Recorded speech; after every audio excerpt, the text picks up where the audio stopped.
This is my 10th take of trying to do this speech. This is the audience I managed to get.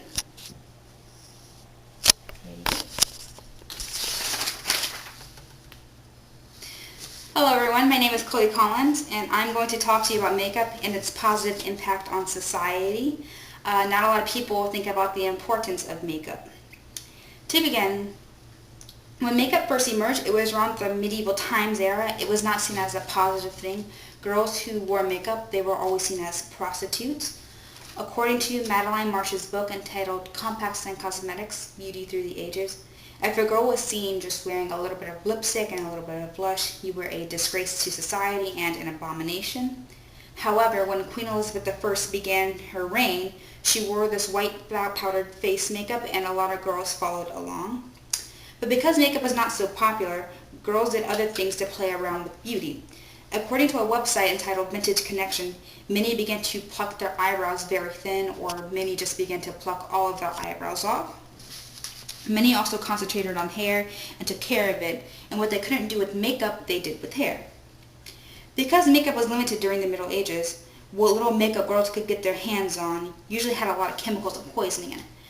As stated before, the white face powder that Queen Elizabeth wore, girls would find other face powder that was white and that always had lead in it, so many died from lead poisoning.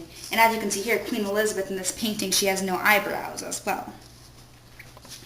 There was also sulfur and mercury that was used for makeup, which are another dangerous chemicals. In the 20th century, makeup became safer and many began to wear whatever they want.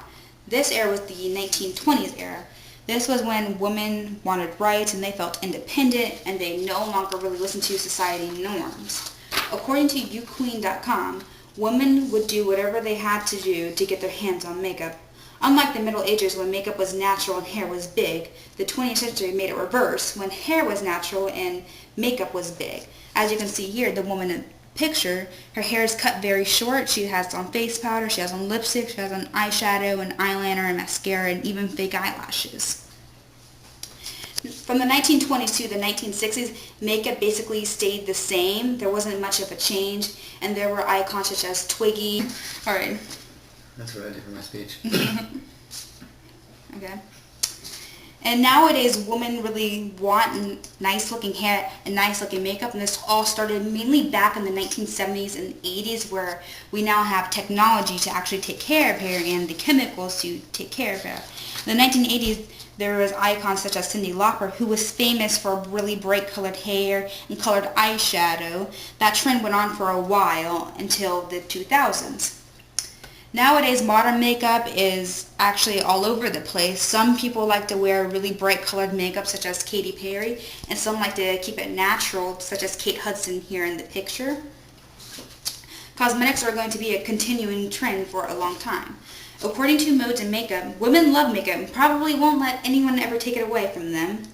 And makeup can make a woman feel powerful and beautiful, and those are two aspects that a woman loves feeling.